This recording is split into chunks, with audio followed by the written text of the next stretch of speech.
Je m'appelle Heather Mitchell, j'ai 32 ans et j'ai toujours pensé que le soutien familial devait être inconditionnel. La semaine dernière, mes parents ont versé à mon frère Kyle un acompte de $90 000 pour sa nouvelle maison. Il y a quelques années, lorsque j'ai demandé de l'aide pour acheter mon appartement, ils ont refusé parce que j'étais trop ambitieuse pour une femme et que je devais me concentrer sur la recherche d'un mari. Le comble ? Ils attendaient toujours de moi que je continue à les soutenir financièrement chaque mois. Ils n'avaient aucune idée que j'avais déjà trouvé ma propre voie vers le succès. Avant de plonger dans mon histoire, dites-moi d'où vous regardez dans les commentaires, et n'oubliez pas de vous abonner si vous voulez plus d'histoires familiales réelles comme la mienne. Lorsque j'ai grandi à Lansing, dans le Michigan, notre quartier de classe moyenne était peuplé de familles similaires. Le père travaillait, la mère restait à la maison et les enfants suivaient le chemin prévu. Mon père, Richard, travaillait comme superviseur dans une usine automobile, tandis que ma mère, Dorothy, gérait notre foyer avec une précision militaire. Dès le début, nos rôles ont été clairement définis par les attentes des hommes et des femmes, que je n'ai pleinement comprises que lorsque j'étais plus âgée. Dans mes premiers souvenirs, mon frère Kyle reçoit son premier gant de baseball à l'âge de 5 ans et mon père passe ses week-ends à lui apprendre à lancer. Lorsque j'ai demandé à jouer, ma mère m'a gentiment redirigé vers mes poupées en disant « Chérie, le baseball, c'est pour les garçons. Pourquoi ne m'aides-tu pas plutôt à faire des biscuits ?» Ce schéma s'est poursuivi tout au long de notre enfance. Kyle était encouragé à rejoindre des équipes sportives, à prendre des risques et à penser à sa future carrière. Tandis que j'étais subtilement poussée vers des activités qui feraient de moi une bonne épouse un jour. L'ironie de la chose, c'est que les études me venaient naturellement.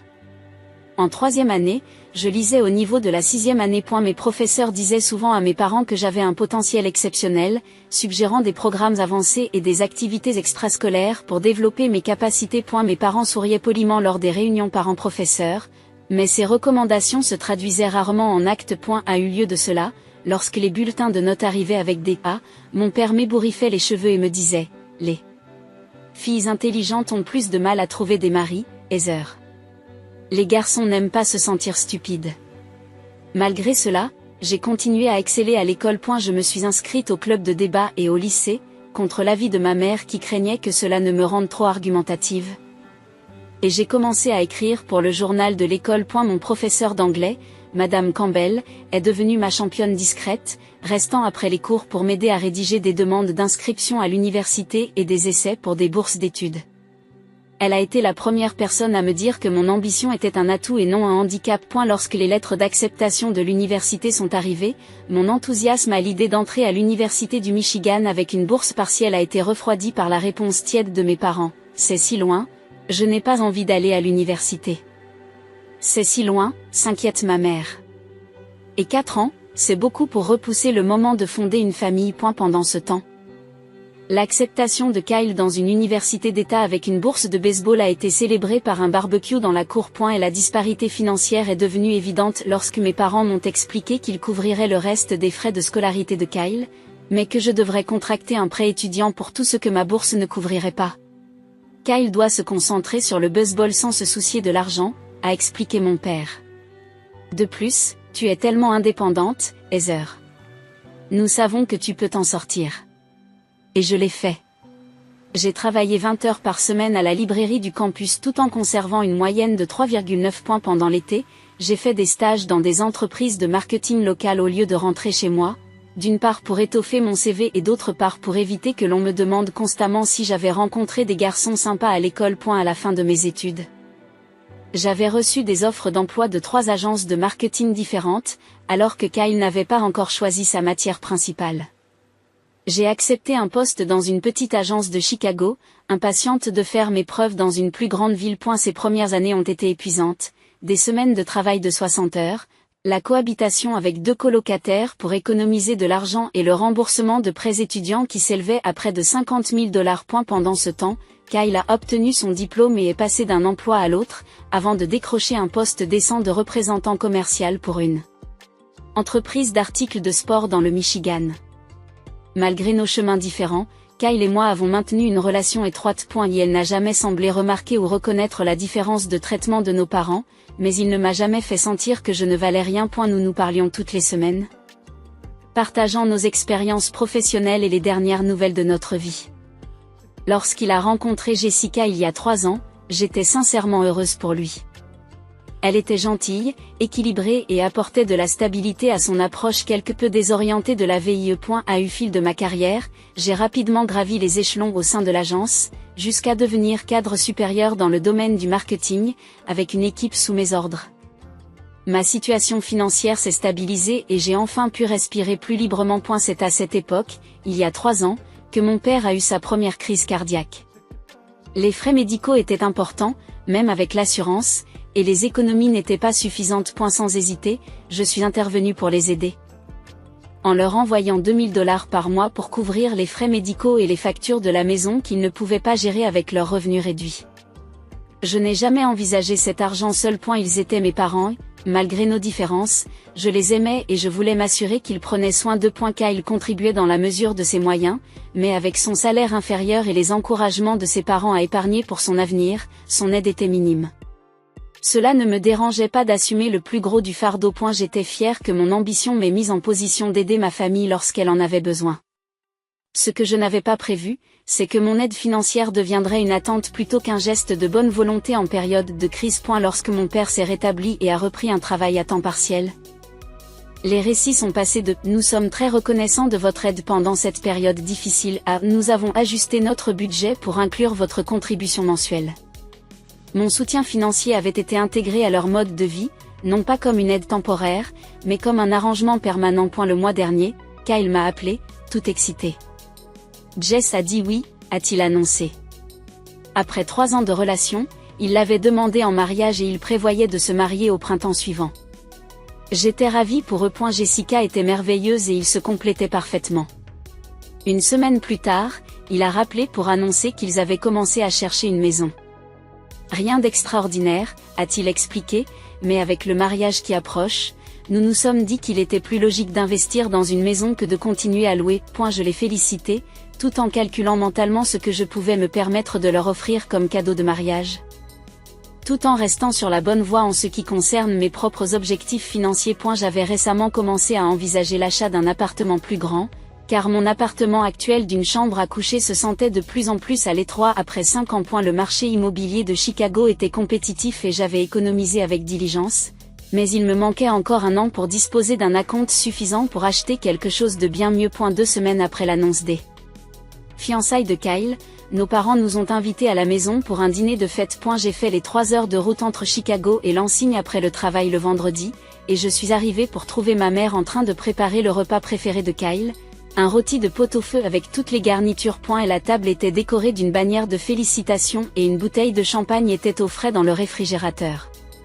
Tout au long du dîner, mes parents n'ont cessé de parler des préparatifs du mariage et de l'avenir de Kyle et Jessica. Ma mère avait déjà regardé les robes de la mère du marié, et mon père discutait avec Kyle des lieux de réception possibles. J'y participais à la conversation quand je le pouvais, partageant des idées de photographes et de traiteurs que je connaissais grâce à mes relations dans le domaine du marketing. Après le dessert, mon père s'est raclé la gorge et a levé son verre. Nous avons une autre annonce à faire, a-t-il déclaré en regardant fièrement Kyle.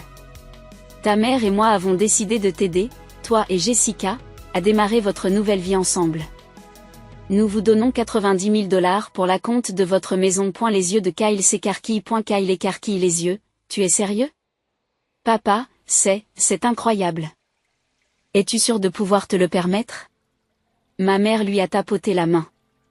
Nous avons économisé pour cela pendant des années. Ma chérie. Nous avons toujours prévu d'aider nos enfants le moment venu. Ces mots m'ont frappé comme un coup de poing. Ma main s'est figée à mi-chemin de mon verre d'eau tandis que je réfléchissais à ce que je venais d'entendre. Des années auparavant, lorsque j'avais acheté mon appartement, j'avais demandé à mes parents s'ils pouvaient m'aider à payer l'acompte. Je ne m'attendais pas à $90 000. Même $10 000 auraient fait une grande différence. Leur réponse avait alors été sans équivoque. Heather, avait dit mon père en fronçant légèrement les sourcils, tu as choisi une carrière ambitieuse et tu as déménagé dans une ville chère. C'est ton choix, mais nous ne pouvons pas le subventionner. De plus, il ne s'agit que de toi. Ce n'est pas comme si vous alliez fonder une famille. Quand tu auras trouvé un mari qui pourra subvenir correctement à tes besoins, tu n'auras plus besoin de te préoccuper d'acheter une propriété toute seule. Ma mère avait acquiescé. Honnêtement, Chérie, nous sommes un peu inquiets de voir à quel point tu te concentres sur ta carrière. Les femmes de ton âge devraient penser au mariage et aux enfants avant qu'il ne soit trop tard. Cette obsession de grimper les échelons de l'entreprise n'est pas saine. J'ai quitté cette conversation en me sentant blessée et sans soutien, mais déterminée à me débrouiller seule. J'ai accepté des projets en freelance les week-ends, j'ai réduit encore plus mon budget déjà serré et j'ai fini par rassembler assez d'argent pour verser un modeste acompte sur mon petit appartement. Cela signifiait 3 années supplémentaires de remboursement agressif des prêts étudiants et le report de toutes vacances ou luxe important, mais je l'avais fait seul. Et maintenant, il était là, annonçant avec désinvolture un cadeau à Kyle qui était plus important que mon salaire annuel. Le champagne a soudain eu un goût amer dans ma bouche. C'est vraiment généreux, ai-je réussi à dire. La voix serrée. Je suis sûre que cela les aidera à prendre un bon départ. Kyle, et c'est tout à son honneur, sembla soudain réaliser les implications. Il m'a jeté un coup d'œil incertain. C'est incroyablement généreux, mais Heather n'a-t-elle pas demandé de l'aide quand elle a acheté sa maison? Mon père a fait un geste dédaigneux de la main. C'était différent. Heather était célibataire et vivait à Chicago par choix. Vous êtes en train de fonder une famille. De plus, elle se débrouille bien maintenant. Regardez comme elle réussit bien dans sa carrière. Elle n'avait pas besoin de notre aide. J'en ai eu besoin à l'époque, ai-je dit à voix basse, incapable de garder le silence plus longtemps. J'ai demandé de l'aide et vous m'avez dit que j'étais trop ambitieuse et que je devais plutôt me concentrer sur la recherche d'un mari. Un silence gênant s'est installé autour de la table. Ma mère remue sa serviette. Ce n'est pas exactement ce que nous avons dit. Heather. Nous avons juste pensé que vos priorités étaient inhabituelles pour une jeune femme. Ma priorité était d'établir une sécurité financière, maman. Tout comme Kyle le fait maintenant. La différence, c'est que j'ai dû le faire complètement seul, tout en travaillant à plein temps et en remboursant des prêts étudiants que Kyle n'avait pas. L'expression de mon père s'est durcie. Tu en fais une affaire personnelle alors que nous devrions célébrer les fiançailles de ton frère. Ce n'est pas une compétition, Heather. Après le dîner, Kyle m'a trouvé sur le porche arrière, où j'étais allé me recueillir. Je suis désolé, dit-il doucement. Je ne savais pas qu'il refuserait de t'aider pour ton appartement. J'ai secoué la tête. Ce n'est pas ta faute, Kyle. Et je ne te reproche pas l'argent. J'aimerais juste qu'ils apprécient mes choix et mes ambitions de la même manière qu'ils apprécient les tiens. Il a hoché la tête. L'air sincèrement mal à l'aise. Je pourrais le faire. Je pourrais leur dire que je n'en veux pas. Non, ai-je dit fermement. Ne fais pas ça. Cela ne ferait que créer plus de drame et ne changerait pas leur point de vue fondamental. Utilise l'argent pour acheter une belle maison avec Jessica et sois heureux. C'est ce qui compte. Plus tard dans la soirée, j'ai essayé d'avoir une conversation calme avec mes parents sur la disparité de leur soutien. Cela ne s'est pas bien passé. Tu as toujours été jaloux de ton frère, a accusé ma mère. Nous l'aidons parce qu'il fait des choix responsables, qu'il se marie, qu'il fonde une famille. À quoi te servirait l'argent? Un plus grand appartement rien que pour toi, des vacances plus chères? Je l'utiliserai exactement comme Kyle l'utilise. Investir dans un bien immobilier, accumuler des fonds propres, assurer mon avenir, ai-je répondu, en m'efforçant de garder ma voix égale. C'est différent, insiste mon père. Kyle a besoin de notre aide. Toi, tu as toujours insisté pour faire les choses à ta façon. Nous respectons simplement ton indépendance. La conversation a tourné en rond jusqu'à ce que j'abandonne finalement, me retirant dans ma chambre d'enfant avec un mal de tête lancinant et un cœur plein de douleur. Le lendemain matin, je suis partie plus tôt que prévu, prétextant des obligations professionnelles. Alors que j'embrassais mes parents pour leur dire au revoir, ma mère m'a rappelé, n'oublie pas d'envoyer l'argent pour les ordonnances de papa ce mois-ci. Elles ont encore augmenté. J'ai acquiescé muettement, pris ma voiture et suis retournée à Chicago. L'esprit agité par des pensées que je n'arrivais pas encore à organiser. Le retour à Chicago m'a donné beaucoup de temps pour réfléchir au schéma qui avait défini ma relation avec mes parents tout au long de ma vie. L'incident du versement initial n'était pas un événement isolé. Ce n'était que l'exemple le plus flagrant d'une vie de traitement inégal. L'université a été la première grande disparité financière. Alors que Kyle bénéficiait d'une aide parentale totale pour les frais de scolarité, le logement, les repas et même l'argent de poche, je me suis débrouillée avec des bourses, des emplois à temps partiel et des prêts. Lorsque j'ai obtenu mon diplôme avec près de 50 000 $ de dette, mon père m'a dit que c'était une bonne motivation pour travailler dur. Kyle a obtenu son diplôme sans dette. Ensuite, il y a eu les étapes importantes. Mes parents ont assisté à tous les matchs de baseball de Kyle, de la Little League à l'université. En faisant des heures de route si nécessaire. Pendant ce temps, ils ont manqué la remise de mon diplôme universitaire parce qu'elle coïncidait avec l'un des matchs de tournoi de Kyle. Lorsque j'ai reçu ma première grande promotion au travail, leur réponse a été un rapide « C'est bien, chérie », avant de changer de sujet pour parler de la nouvelle petite amie de Kyle. Même les cadeaux de Noël reflétaient ce déséquilibre. À Noël dernier, Kyle a reçu une montre coûteuse qui, selon mon père, était destinée aux réunions d'affaires, tandis que j'ai reçu un livre de cuisine contenant des recettes familiales traditionnelles parce que tu en auras besoin quand tu auras une famille un jour. Il s'agit peut-être de petits incidents pris individuellement, mais collectivement, ils dessinent une image claire. La voix de Kyle, traditionnelle, prévisible, conforme à leurs attentes, méritait d'être célébrée et soutenue. Mon parcours, ambitieux, autodéterminé, axé sur la carrière, était au mieux toléré.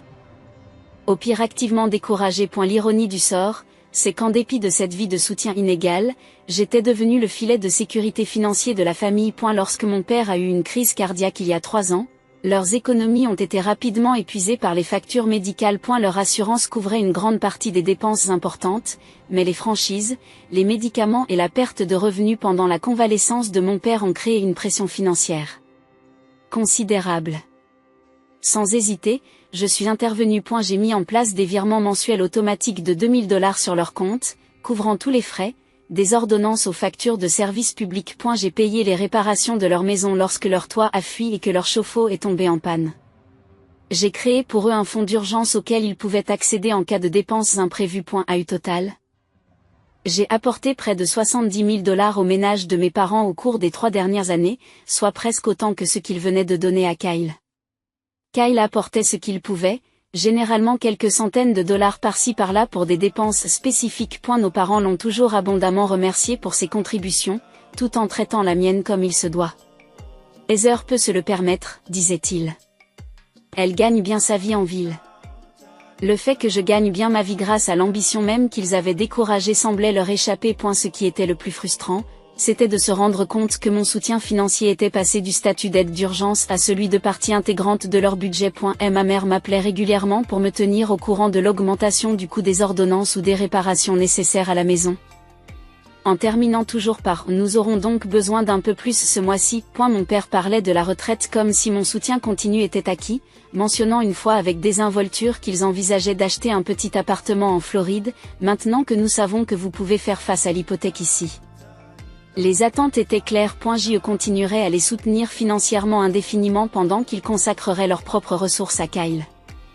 Mon ambition, autrefois critiquée pour son manque de féminité et son inutilité, leur convenait désormais. Une semaine après la révélation de la compte, j'ai rencontré mes amis les plus proches, Madison et Taylor, pour un dîner mensuel. Toutes deux avaient entendu des bribes de l'histoire au fil des ans et avaient été les témoins directs de l'impact que le traitement de ma famille avait eu sur moi.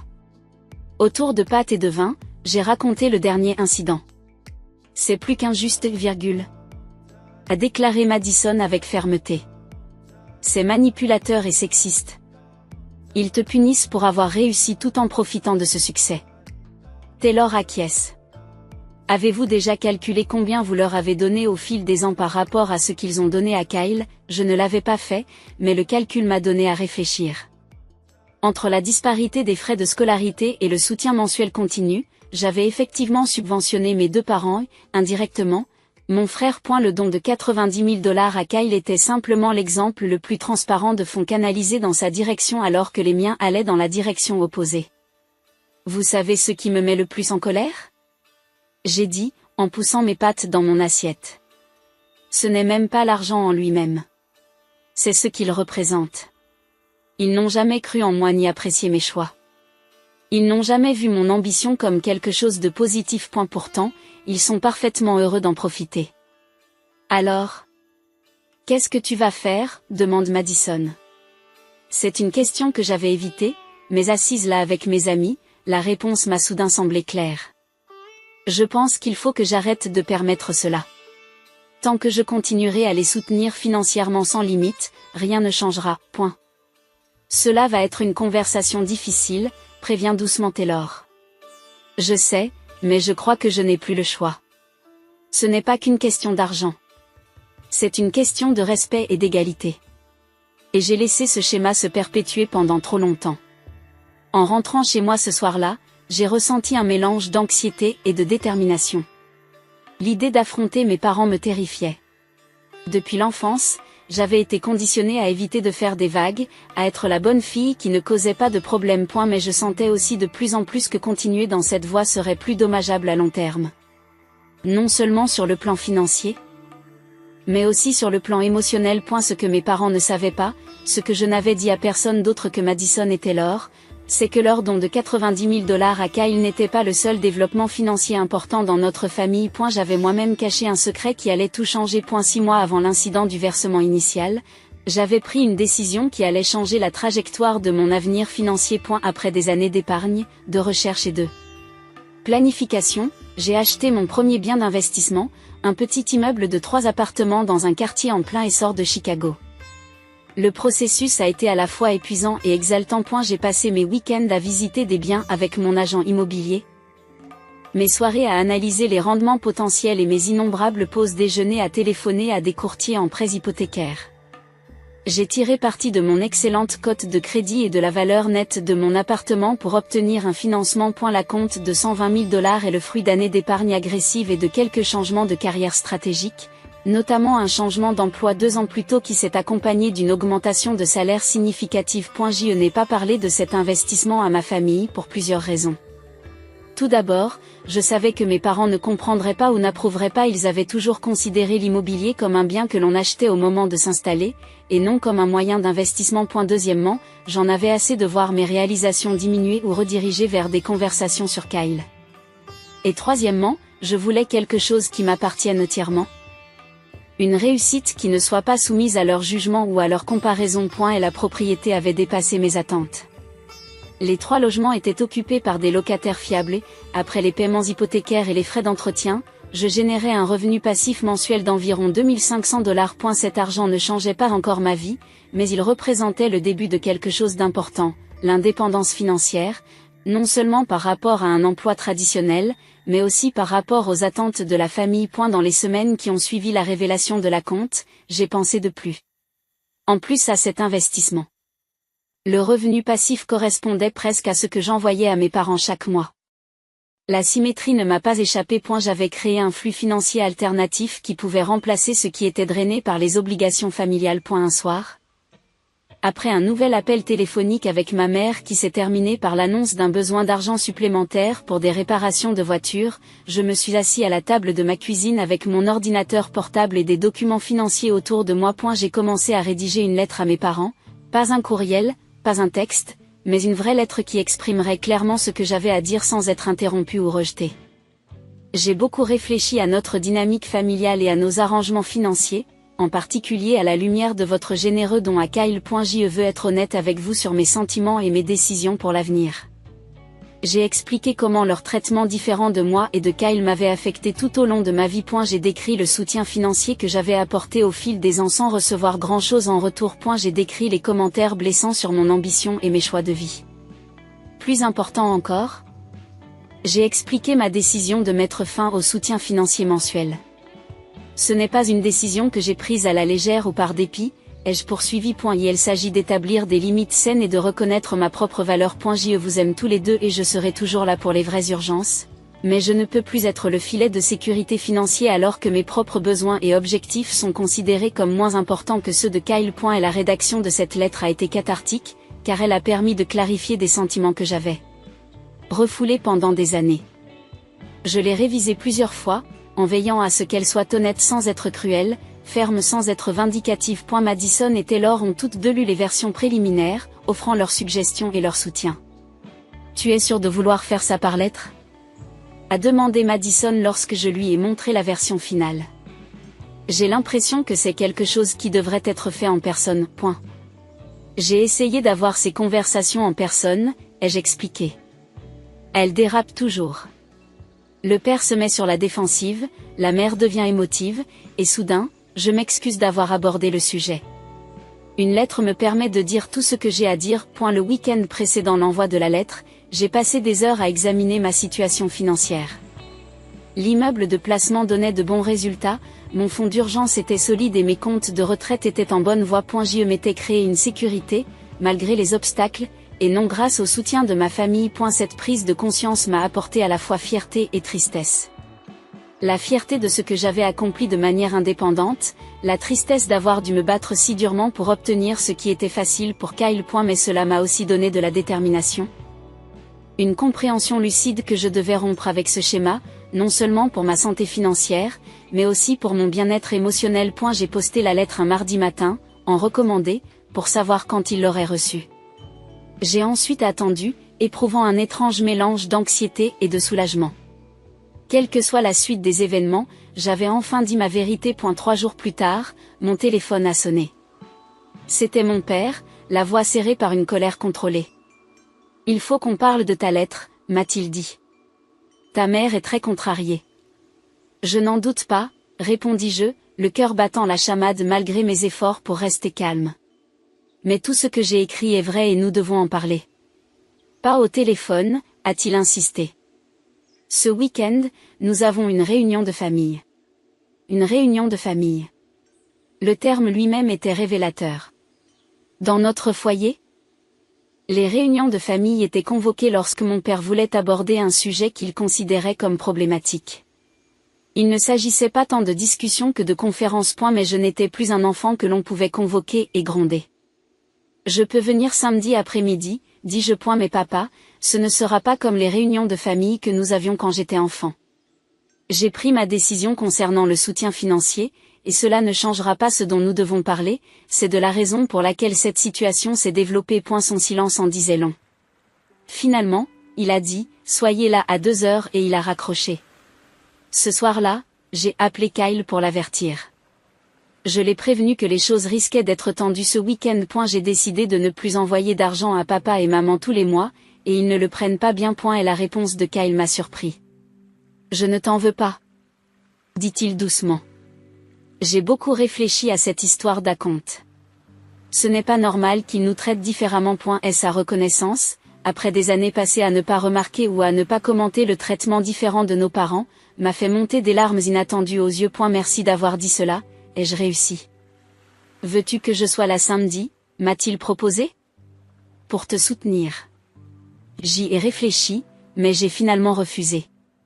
C'est quelque chose que je dois gérer moi-même.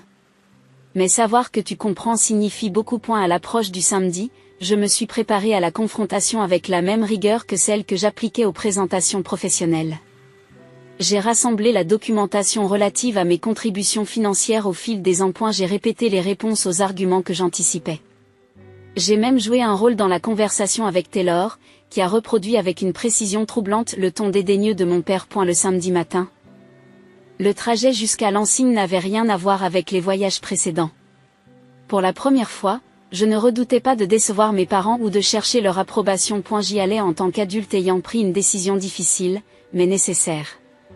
Quoi qu'il arrive lors de cette réunion de famille, je savais que je protégeais quelque chose d'essentiel.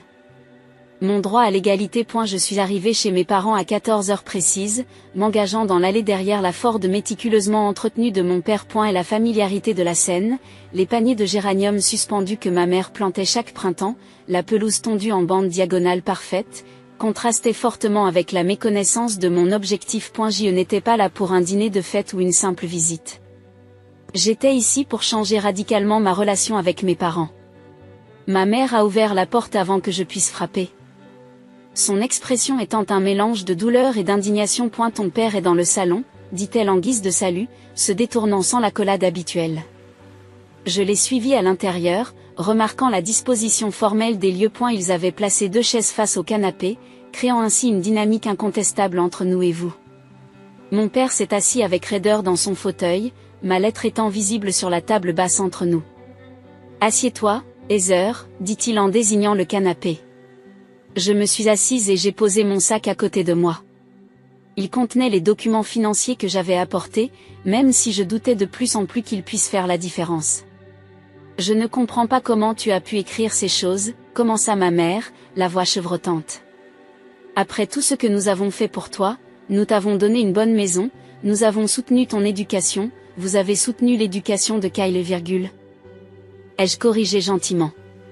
J'ai obtenu mon diplôme avec 50 000 $ de prêts étudiants que j'ai remboursés moi-même. Mon père s'est penché en avant. C'est encore ça, cette comparaison constante avec ton frère. Nous avons fait de notre mieux avec ce que nous avions à l'époque. Quand Kyle est allé à l'université, notre situation financière était différente. Était-ce le cas? J'ai demandé. Parce que si je me souviens bien, tu m'as dit explicitement que Kyle avait besoin d'un soutien total parce qu'il avait des engagements dans le baseball qui l'empêchaient de travailler, alors que mes études se passeraient bien même si je devais travailler à temps partiel. C'était la réalité de la situation, a-t-il insisté. Kyle avait des besoins différents. J'ai pris une grande inspiration. Mettons de côté l'université pour un moment. Qu'en est-il des 90 000 $ que vous venez de lui donner pour le versement initial d'une maison? Il y a 4 ans. Quand j'ai demandé de l'aide pour acheter mon appartement, vous m'avez dit que j'étais trop ambitieuse pour une femme et que je devais plutôt me concentrer sur la recherche d'un mari. Ma mère s'est déplacée, mal à l'aise. Nous ne l'avons pas dit comme ça. Si, maman. Ce sont tes mots exacts. Et pourtant, au cours des 3 dernières années, vous n'avez eu aucun problème à accepter 2 000 $ par mois de la part de cette fille soi-disant trop ambitieuse. C'est donc de cela qu'il s'agit, dit mon père, son ton se durcissant. De l'argent. Après tout ce que nous avons fait pour toi, tu comptes les points comme une sorte de comptable. Il ne s'agit pas de compter les points, ai-je répondu en m'efforçant de garder mon calme. Il s'agit de reconnaître un schéma dans lequel mes choix et mes réalisations sont constamment dévalorisés alors que ceux de Kyle sont célébrés et soutenus. Et oui. Il s'agit de l'hypocrisie de critiquer mon ambition tout en bénéficiant de ces récompenses financières. Nous ne vous avons jamais demandé cet argent, proteste faiblement ma mère.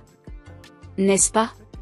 Quand papa a eu sa crise cardiaque, tu m'as appelé pour me dire que tu n'avais pas les moyens de payer les frais médicaux.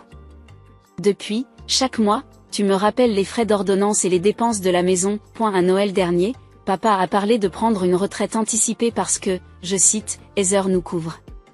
Le visage de mon père a rougi. C'était une blague.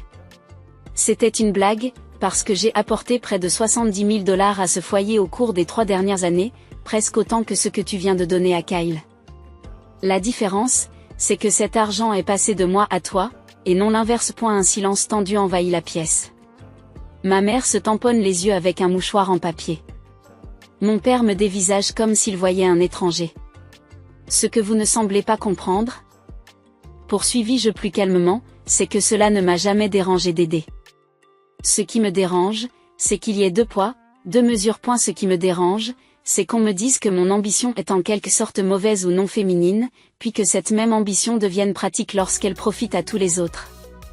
Vous nous coupez donc l'herbe sous le pied, a demandé mon père. Tes propres parents? Parce que nous avons aidé ton frère à acheter une maison. J'établis des limites, ai-je précisé. Et oui, la compte pour Kyle a été le point de bascule. Non pas parce que je lui reproche l'argent, mais parce que cela a mis en évidence la différence de point de vue que vous avez sur nous. Kyle mérite d'être soutenu pour ses choix de vie. Apparemment, ce n'est pas mon cas. Nous n'avons pas l'argent pour t'aider comme nous avons aidé Kyle, dit ma mère. Nous avons eu des factures médicales, des réparations de maison, des factures que j'ai payées, ai-je ajouté. Et c'est exactement ce que je veux dire. Vous avez trouvé 90 000 $ pour Kyle tout en dépendant de mes contributions mensuelles. D'où vient cet argent si vous êtes si à court d'argent? Mes parents échangent un regard gêné. Nous avions des économies, a marmonné mon père. Des économies que vous auriez pu utiliser pour vos propres dépenses au lieu de compter sur moi, ai-je fait remarquer. Ou des économies que tu aurais pu répartir entre tes enfants. Tu n'as pas besoin de notre aide, s'exclame mon père, dont la frustration est à son comble. Regarde-toi, avec ton beau travail à Chicago. Kyle et Jessica commencent à peine. Ils ont besoin d'un coup de pouce. Je n'ai pas eu besoin d'aide il y a 4 ans quand j'ai acheté mon appartement. Je n'ai pas eu besoin d'aide quand je croulais sous les dettes d'études. La vérité, papa, c'est que tu n'as jamais considéré que mes objectifs valaient la peine d'être soutenus. Ce n'est pas vrai, virgule. Insiste ma mère. Nous avons toujours été fiers de toi. Fiers quand c'est pratique, ai-je dit doucement. Fiers quand tu as besoin d'une aide financière. Mais pas assez fiers pour soutenir mes choix comme tu soutiens ceux de Kyle. Mon père s'est levé brusquement, faisant les 100 pas dans la pièce. C'est ridicule. Tu viens ici avec tes tableurs et tes calculs, tu traites la famille comme une sorte d'arrangement commercial. Maintenant, vous vous vantez de votre appartement luxueux et de votre carrière pendant que votre frère essaie de construire une vie simple avec Jessica. Je ne me vante pas.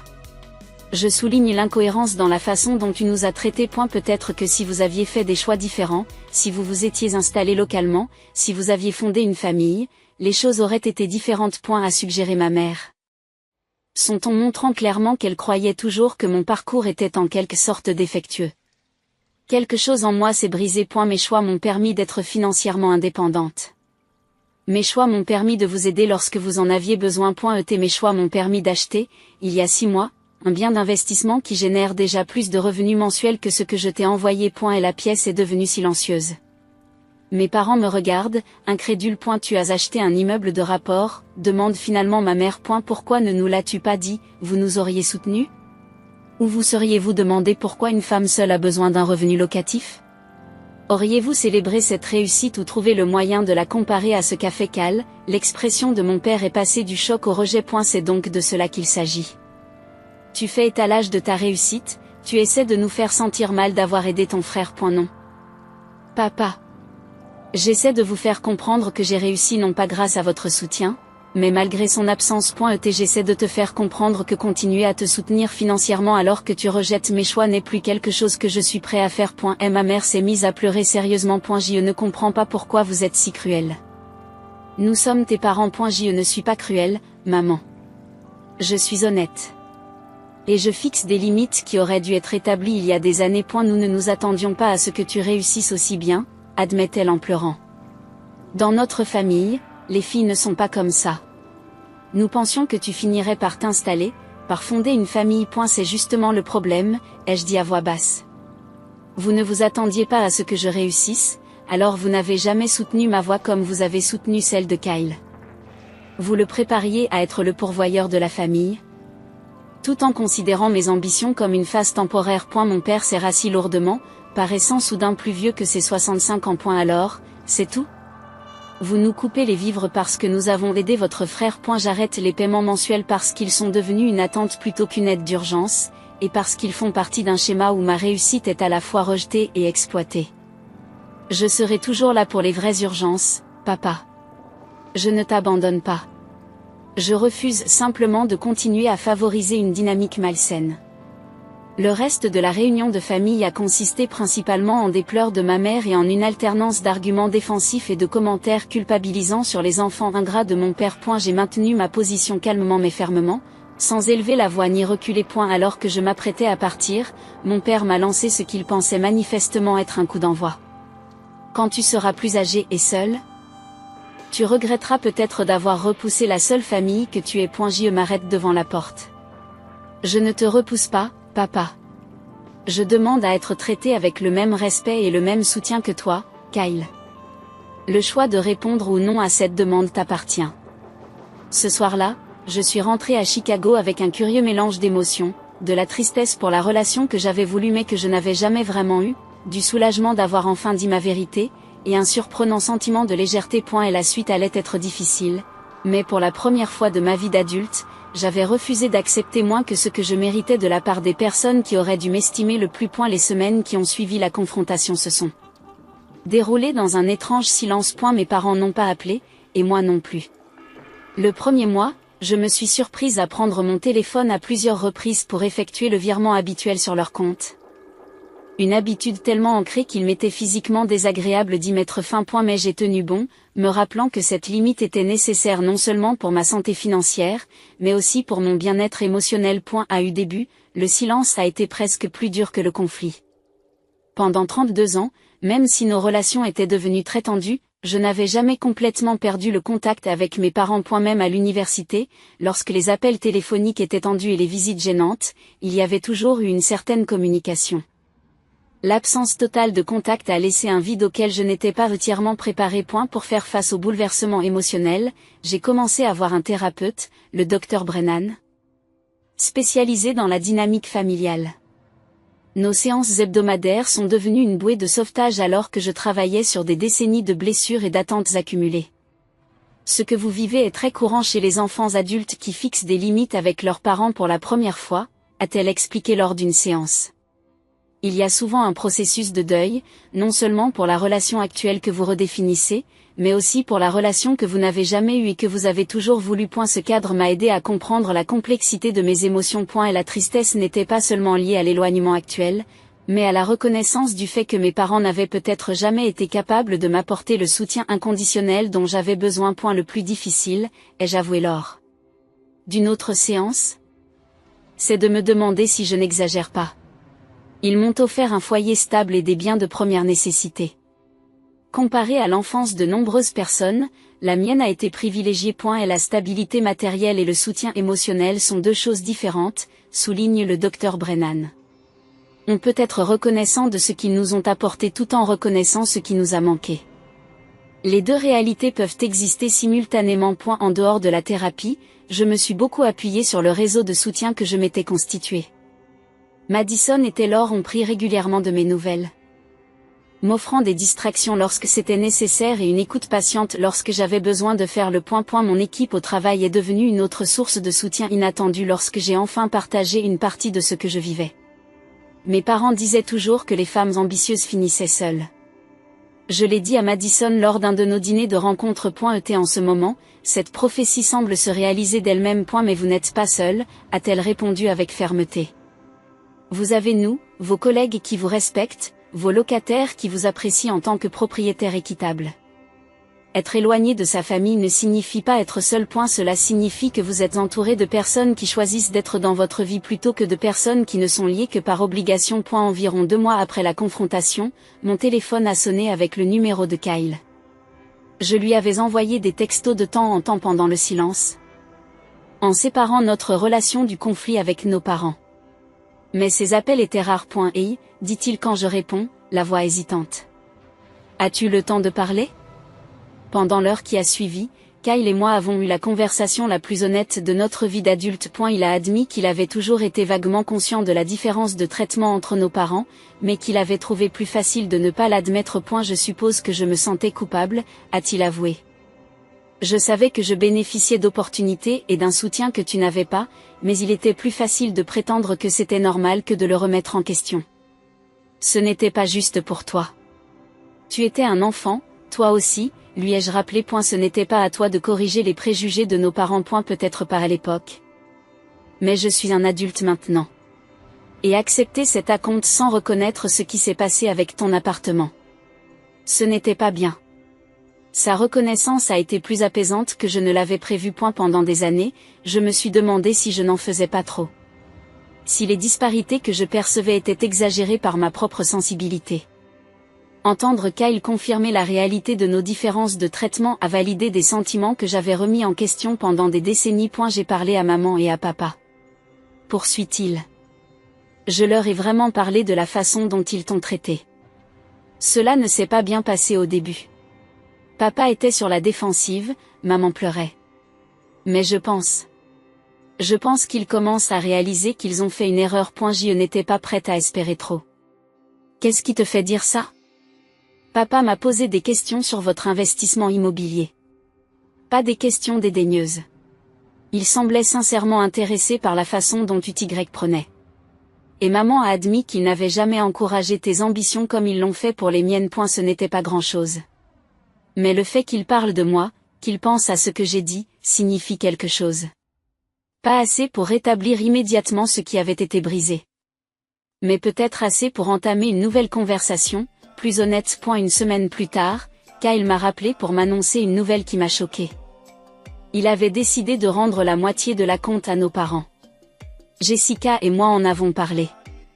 Et je ne me sens pas à l'aise de garder la totalité de l'argent, a-t-il expliqué. Nous pouvons verser un acompte moins important ou envisager des maisons moins chères. De cette façon, si maman et papa décident un jour de t'aider pour quelque chose, l'argent est là, point. Tu n'es pas obligé de faire ça, Kyle, ai-je protesté. Il ne s'agit pas de te punir ou de te faire rendre l'argent. Je sais, a-t-il répondu. Mais c'est une question d'équité et de reconnaissance du déséquilibre. En outre, Jessica et moi nous en sortirons bien. Nous n'avons pas besoin de 90 000 $ pour commencer notre vie ensemble. Sa décision, prise sans pression de ma part, a représenté un changement important dans notre dynamique familiale. Pour la première fois, quelqu'un d'autre que moi reconnaissait l'inégalité et prenait des mesures concrètes pour y remédier. 3 mois après la confrontation, j'ai reçu une lettre de mes parents. Une vraie lettre. Telle que je l'avais envoyée. Mes mains ont légèrement tremblé lorsque je l'ai ouverte. Ne sachant pas à quoi m'attendre. La lettre n'était pas une reconnaissance complète de tout ce que j'avais soulevé. Mais c'était un début. Mon père parlait de sa propre éducation. Comment son père avait mis l'accent sur des rôles différents pour les fils et les filles. Je n'ai jamais remis cela en question, a-t-il admis. J'ai simplement suivi le modèle sans réfléchir. Ma mère a parlé de ses craintes pour moi. Qu'une vie axée sur la carrière me laisserait insatisfaite. Qu'elle avait privilégié les voies traditionnelles parce qu'elles représentaient la sécurité dans son esprit. Nous ne comprenons toujours pas tous vos choix. Ils ont écrit vers la fin. Mais nous reconnaissons que nous ne leur avons pas accordé le respect qu'ils méritent. Kyle nous a aidés à comprendre comment notre différence de traitement vous a affecté tous les deux. Nous ne demandons pas le soutien financier pour reprendre. Nous voulons d'abord essayer de reconstruire notre relation. Si vous le voulez bien. J'ai lu la lettre plusieurs fois et j'en ai discuté avec le Dr Brennan lors de notre prochaine séance. Ce n'est pas une reconnaissance complète de tout ce qui s'est passé. Je l'ai reconnu, mais cela semble authentique. Elle m'a rappelé que les relations ne se réparent généralement pas en un seul moment dramatique.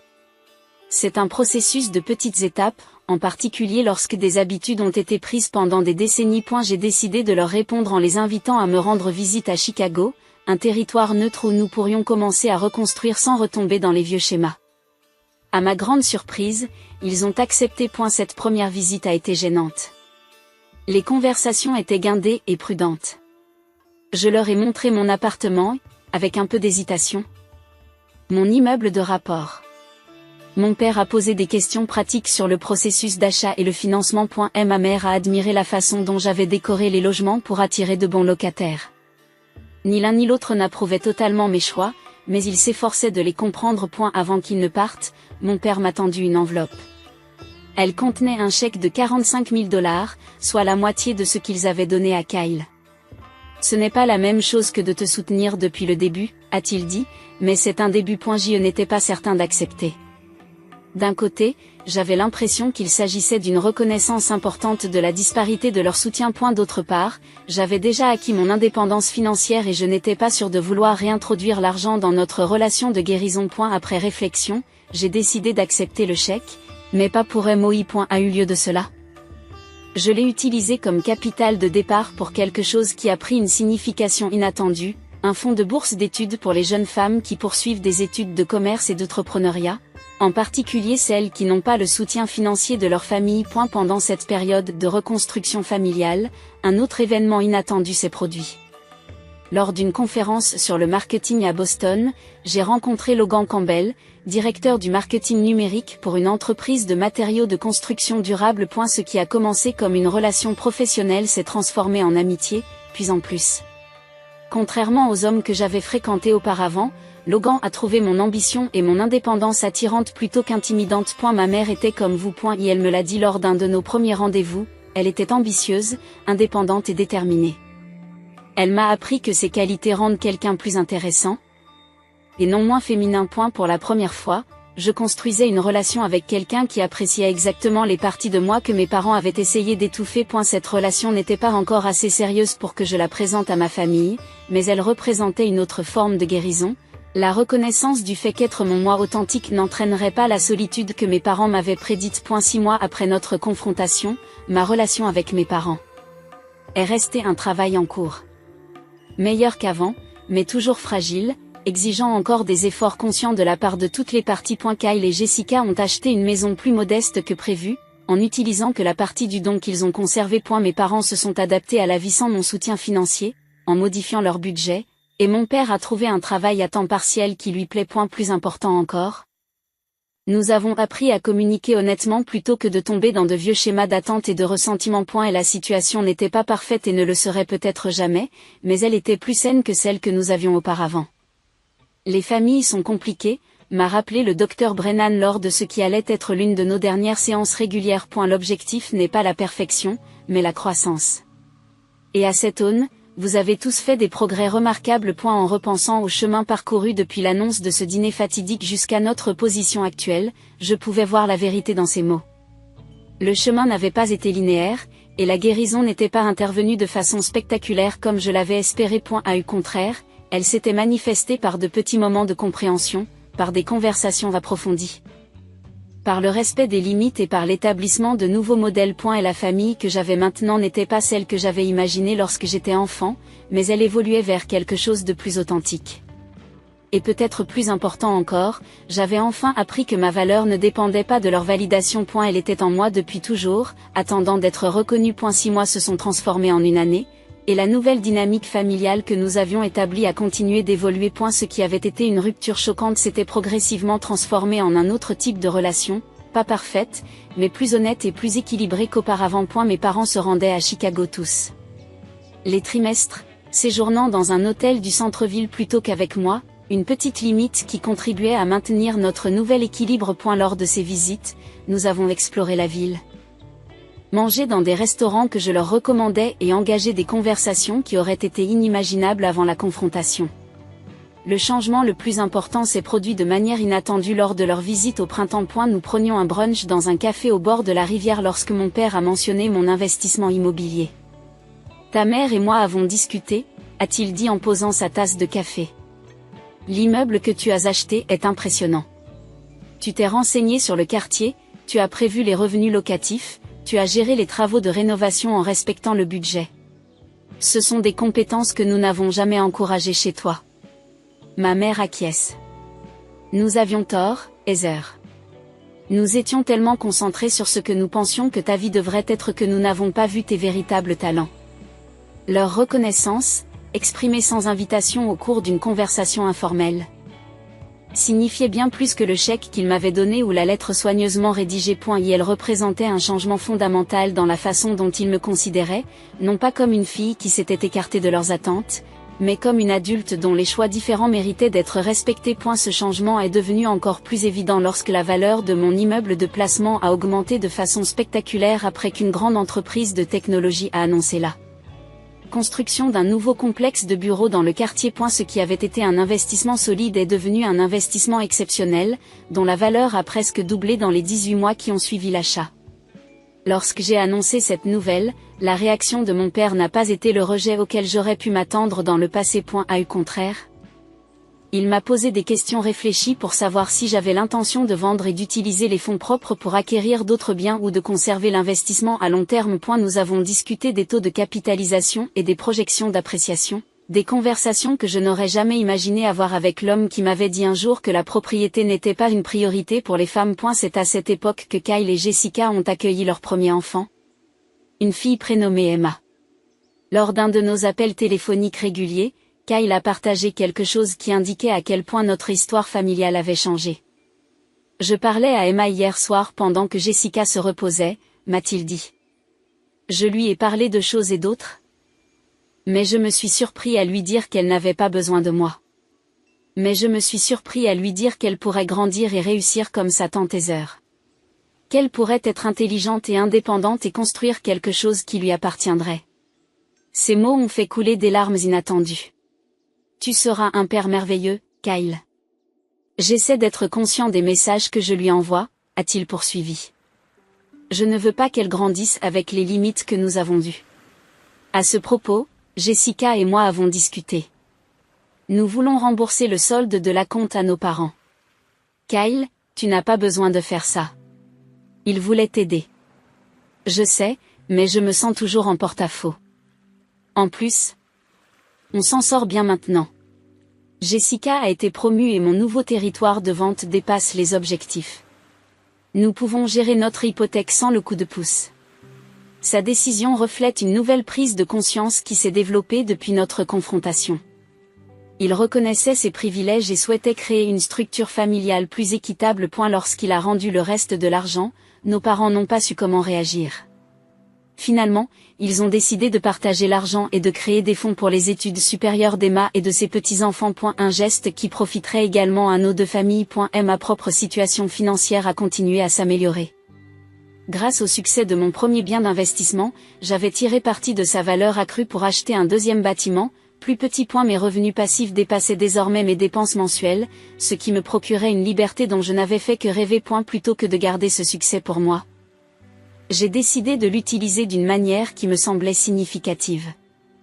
J'ai élargi le fonds de bourse d'études que j'avais créé, en travaillant avec l'association locale des femmes d'affaires pour identifier les candidates. Et la première bénéficiaire était une jeune femme de 19 ans dont les parents avaient refusé de soutenir son diplôme de commerce, insistant pour qu'elle s'oriente plutôt vers l'enseignement ou les soins infirmiers. En l'aidant à poursuivre ses ambitions malgré la résistance de sa famille, j'ai eu l'impression de guérir mes propres blessures du passé. Logan et moi avons continué à sortir ensemble, notre relation s'approfondissant. Il m'a rejoint pour une fête de Thanksgiving en famille, la première fois que je ramenais quelqu'un à la maison depuis des années. En le regardant interagir avec mes parents, j'ai remarqué qu'il renforçait subtilement mes réussites et mes conversations. Contrant toutes les vieilles habitudes de mes parents par une douce réorientation. Il ne me soutenait pas parce que j'avais besoin de protection, mais parce qu'il appréciait sincèrement ce que j'avais construit. Ta famille a parcouru un long chemin, a-t-il observé alors que nous retournions à Chicago. Ton père m'a posé 3 questions sur tes propriétés locatives et une seule sur la date de notre mariage. J'ai ri, appréciant qu'il comprenne l'importance de la situation. Il y a 1 an, le rapport aurait été inversé. À eu travail, je me suis sentie de plus en plus attirée par le mentorat des jeunes femmes de l'entreprise, en particulier celles qui naviguaient dans des départements dominés par les hommes ou qui étaient confrontées à des préjugés similaires à ceux que j'avais subis. Une jeune associée m'a confié que ses parents remettaient en question son dévouement à une carrière exigeante, suggérant qu'elle devrait choisir quelque chose de plus adapté à une éventuelle maternité. Mes parents m'ont dit la même chose, lui ai-je répondu. Mais l'adéquation n'est pas une question de sexe. C'est une question de passion et de capacité. Si le marketing vous met au défi et vous comble, c'est ce qui compte. Ces relations de mentorat se sont révélées étonnamment gratifiantes, car elles m'ont permis de transformer mes propres expériences douloureuses en conseils susceptibles d'aider d'autres personnes à éviter des difficultés similaires. J'ai acquis la réputation d'une personne qui défend les talents, quel que soit leur sexe, ce qui a amené des candidats plus diversifiés à rejoindre mon équipe, en fin de compte, à renforcer notre production créative. À l'approche du 2e anniversaire de notre confrontation familiale, j'ai réfléchi au chemin que nous avions parcouru. Et la rupture qui avait semblé si dévastatrice était en fait nécessaire. Une rupture des schémas malsains qui a permis à quelque chose de plus sain de se développer à sa place. Mes parents ne comprendraient jamais tous mes choix, mais ils avaient appris à les respecter. Kyle avait pris conscience de ses privilèges, ce qui allait influencer la manière dont il allait élever sa fille. J'avais enfin appris que défendre ma valeur n'était pas égoïste. C'était essentiel. Lors de la visite estivale de mes parents, nous étions assis sur le balcon de mon appartement qui surplombait l'horizon de Chicago, profitant de la chaude soirée. Ma mère s'est approchée de moi de manière inattendue et m'a pris la main. « Je veux que tu saches quelque chose, dit-elle doucement. J'ai beaucoup réfléchi à ce que nous avions l'habitude de dire sur les femmes ambitieuses qui finissent seules. En regardant ta vie maintenant, ton succès, ta relation avec Logan, tes amis, la façon dont tu as aidé cette étudiante boursière, je me suis dit. Je me suis trompée. J'avais tort. Votre ambition ne vous a pas isolé. Elle a construit une vie qui attire des gens qui t'apprécient pour ce que tu es. Ces paroles n'étaient pas des excuses spectaculaires ou une reconnaissance complète de tout ce qui s'était passé entre nous. Mais elles représentaient quelque chose de peut-être plus précieux, une véritable croissance et une remise en question des croyances les plus profondes. Mon père a hoché la tête à côté d'elle, son stoïcisme typique adouci par ce qui aurait pu être des larmes au coin de ses yeux. Nous sommes fiers de toi, Heather, a-t-il simplement ajouté. Nous sommes fiers de toi, Heather, a-t-il simplement ajouté, non pas pour ton ambition, mais pour ce que tu en as fait. Ce moment sur le balcon n'a pas effacé comme par magie des décennies de dynamique familiale compliquée.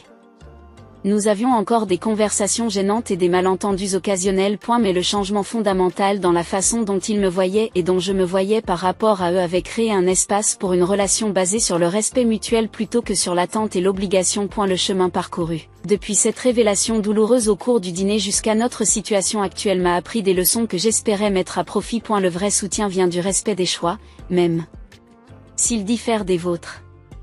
Qu'une aide financière assortie de conditions n'est pas vraiment une aide. Que le fait de défendre sa valeur peut causer une douleur temporaire mais évite des dommages plus profonds et plus durables et, peut-être le plus important, qu'il n'est jamais trop tard pour redéfinir les relations familiales sur des bases plus saines. Lorsque je regarde ma vie actuelle, la carrière que j'ai bâtie, les investissements qui m'apportent la sécurité, le fonds de bourse d'études qui aide d'autres personnes à tracer leur propre chemin, la relation avec Logan Wilt basée sur le respect mutuel et, oui, la relation évoluait bien qu'imparfaite avec ma famille, je reconnais que rien de tout cela n'aurait existé. J'ai reconnu que rien de tout cela n'existerait si j'avais continué à accepter moins que ce que je méritais. Me défendre n'était pas seulement une question d'argent ou d'équité.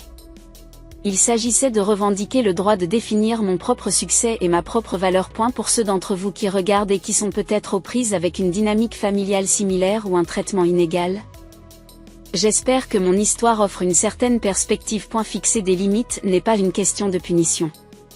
Il s'agit d'établir les conditions dans lesquelles des relations saines peuvent exister. Parfois, la chose la plus aimante que vous puissiez faire, à la fois pour vous-même et pour votre famille, est de refuser de participer à des schémas qui vous dévalorisent. Quelle est votre expérience en matière de dynamique financière familiale? Avez-vous déjà dû établir des limites difficiles avec des proches? Partagez vos expériences dans les commentaires ci-dessous. Votre expérience pourrait aider quelqu'un d'autre à faire face à des défis similaires. N'oubliez pas de vous abonner si vous souhaitez entendre d'autres réflexions sur les relations familiales, l'indépendance financière et le développement personnel. Merci d'avoir écouté mon histoire et rappelez-vous que votre valeur n'est pas déterminée par la reconnaissance des autres. Elle existe de façon indépendante, attendant que vous la revendiquiez.